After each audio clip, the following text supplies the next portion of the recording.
ലൂക്കോസിന്റെ സുവിശേഷം 9-ാം അധ്യായത്തിന്റെ 62-ാമത്തെ വാക്യം. യേശു അവനോട്, കലപ്പയ്ക്ക് കൈവച്ച ശേഷം പുറകോട്ട് നോക്കുന്നവൻ ആരും ദൈവരാജ്യത്തിന് കൊള്ളാകുന്നവനല്ല എന്ന് പറഞ്ഞു. ജീവവചനത്തിന്റെ പ്രഭാത ധ്യാന ചിന്തയിലേക്ക് എല്ലാ പ്രിയപ്പെട്ടവർക്കും സ്വാഗതം. ഹൃദയം കൊണ്ട് മിസ്രയീം കാണുന്നവർ എന്നൊരു വിഷയമാണ് ഈ പ്രഭാതത്തിൽ നാം ചിന്തിക്കുന്നത്. പ്രാർത്ഥനയോടെ ദൈവവചന കഴിവിലേക്ക് ഒരുമിച്ച് പ്രവേശിക്കാം. കുടപ്പുറപ്പുള്ള ദൈവരാജ്യത്തിന്റെ മാഹാത്മ്യം എന്തെന്ന് തിരിച്ചറിഞ്ഞ് ഒരു ആത്മീയ മുന്നേറ്റത്തിനു വേണ്ടി ഇറങ്ങിത്തിരിച്ചിട്ട് പുറകോട്ട് നോക്കുകയും പുറകോട്ട് ഇറങ്ങിപ്പോകുകയും ചെയ്യുന്ന അനേകരുണ്ട്.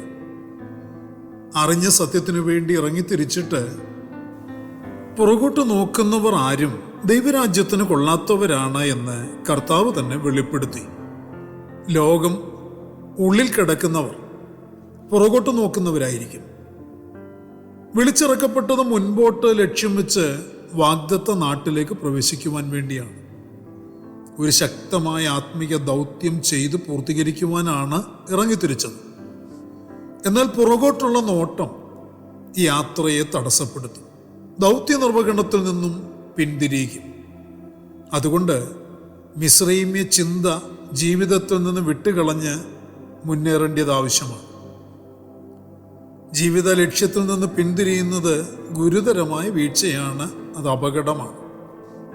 സ്തെഫാനോസ് എന്ന ഒന്നാമത്തെ രക്തസാക്ഷിയായ ഭക്തൻ താൻ ന്യായാധിപ സംഘത്തിനു മുൻപിൽ വിസ്തരിക്കപ്പെട്ട് നിൽക്കുമ്പോൾ തൻ്റെ ഒന്നാമത്തെയും അവസാനത്തേതുമായ നീണ്ട പ്രസംഗത്തിൽ തങ്ങളുടെ പിതാക്കന്മാർക്ക് സംഭവിച്ച അപജയത്തെക്കുറിച്ച് ഓർപ്പിച്ചത് വളരെയേറെ പ്രസക്തമായ ഒരു ചിന്തയായിരുന്നു.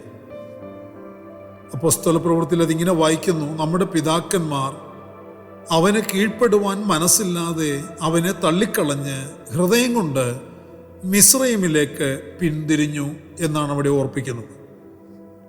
മോശ മുഖാന്തരം യഹോവയാം ദൈവം തൻ്റെ ജനത്തെ മിസ്രയീം എന്ന അടിമ വീട്ടിൽ നിന്ന് വിളിച്ചിറക്കി ചെങ്കടൽ കടത്തി മരുഭൂമിയിൽ കൂടി അത്ഭുത പരിപാലനം കൊടുത്ത് നടത്തിക്കൊണ്ടു പോകുന്നത് അവർക്കുള്ള വാഗ്ദത്ത ദേശത്തേക്കാണ്.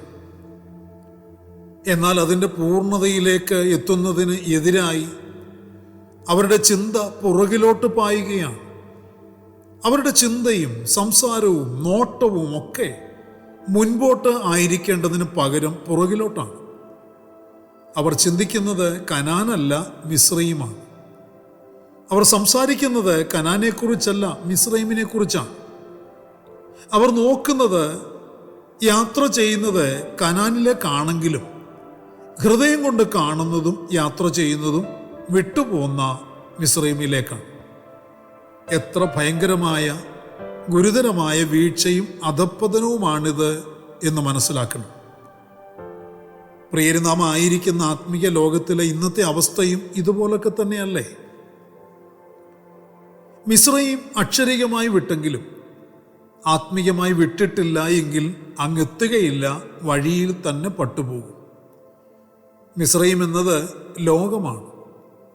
മിസ്രയീം അടിമ വീടാണ്. പാപത്തിൻ്റെ തറവാടാണ് മിസ്രയീം. അന്ന് മിസ്രയീമിൽ തടവിലായിരുന്നു.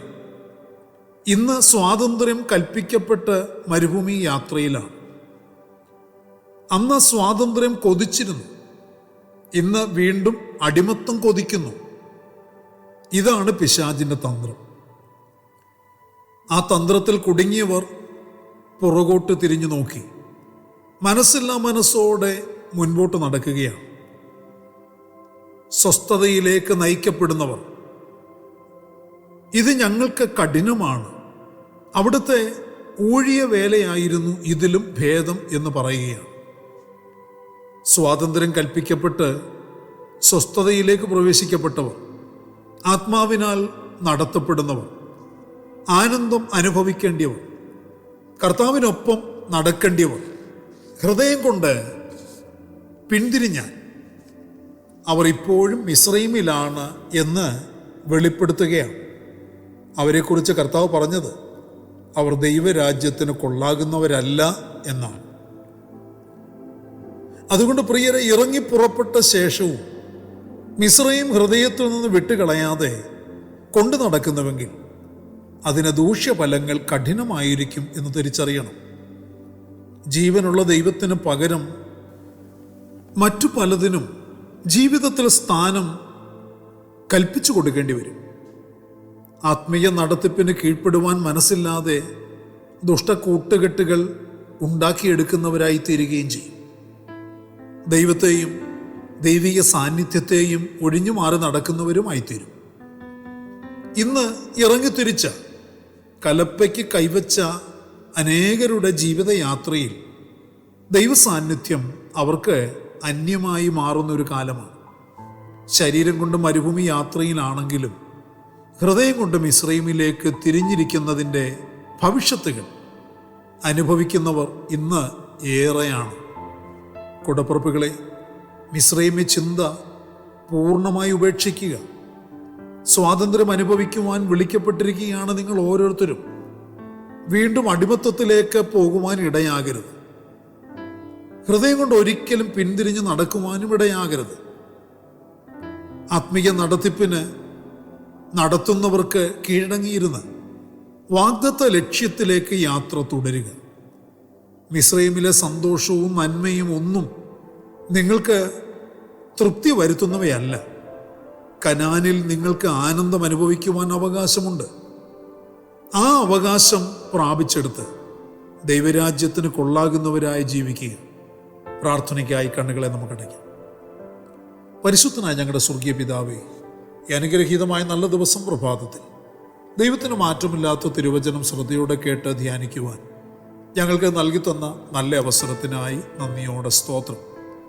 ഞങ്ങളുടെ മക്കളെ ഓരോരുത്തരെയും ഇന്ന് പകലിൽ കർത്താവെ അവരുടെ ജീവിത ലക്ഷ്യത്തിൽ ആത്മാവിന് കീഴ്പ്പെട്ട് ആ ലക്ഷ്യത്തിലേക്ക് ഓരോ ദിവസവും നടന്നെടുക്കുവാൻ തക്കവണ്ണം പാപത്തെ പൂർണ്ണമായി ഉപേക്ഷിച്ച് ഹൃദയം കൊണ്ട് മിസ്രയീമിലേക്ക് ഒരിക്കലും യാത്ര ചെയ്യാത്തവരായി മുൻപോട്ട് ജീവിക്കുവാൻ, വാഗ്ദത്തത്തിലേക്ക് എത്തുവാൻ എല്ലാവരെയും സഹായിക്കണമേ. ദൈവകൃപ ഞങ്ങളുടെ കുഞ്ഞുങ്ങളെ നിറയ്ക്കണം, പരിപാലിക്കണം. മഹത്വം അങ്ങയ്ക്ക്. സകലത് ഞങ്ങൾക്ക് വേണ്ടി ജീവൻ തന്ന യേശു ക്രിസ്തുവിന് ധന്യമായ നാമത്തിൽ താഴ്മയോടെ അപേക്ഷിക്കുന്നു. ദയതോന്നി കേൾക്കുമാറാകണമേ. ആമേൻ.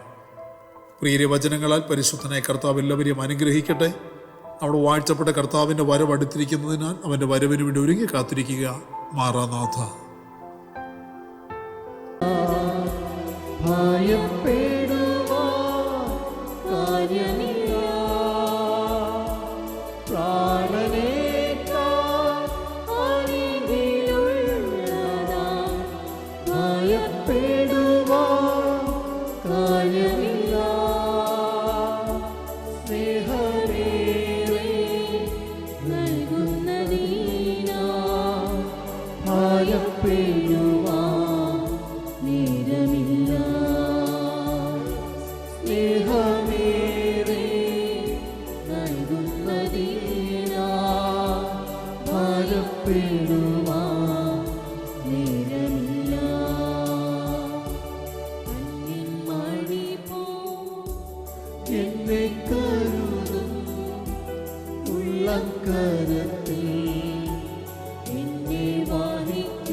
തുമ്പ